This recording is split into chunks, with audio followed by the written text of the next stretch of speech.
Assalomu alaykum, hurmatli mehmonlar.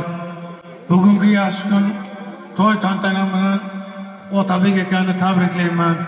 Biza birga o'qiganmiz Qarshi davlat universitetida. Chiroyli jamiyatni quribdilar, mana chiroyli imoratlarni quribdilar.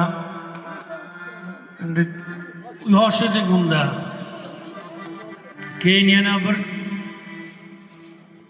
menga bir yoqqan tomoni, meni bir olim aka Mustafoyev degan bir o'rtog'im akam bor, do'stimiz. Shu kishini bojalari ekan bu kishi. Yaqinda bilib qoldim. Topganlari yaxshi kunlarga buyursin. To'yni kami yo'q. Mana dasturxon, mehmonlar, olim akam bilan uchrashdim. Farzandlari baxti bo'lg'ay iloyim. Topganlari yaxshi kunlarga buyursin. Yaxshi kunlar ko'p bo'lsin. Hayot shirin, o'tkinchi, umr o'tib ketadi.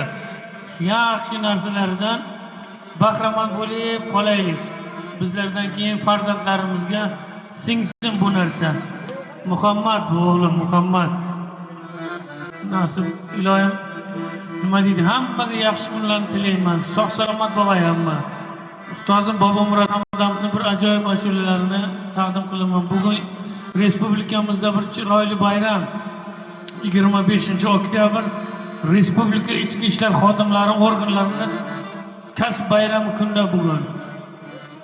Shu fursatdan foydalanib bizning endi ko'p joylarda ko'p o'rtoqlar, tengqurlar, ustozlarim bor militsiyaning ichida meni. Mana shu ustozlarimni ham hamkasblar, shogirdlarim ham bor bu militsiyaning ichida. Podpolkovnik, polkovnik darajasiga borgan shu o'rtoqlarni ham tabriklayman.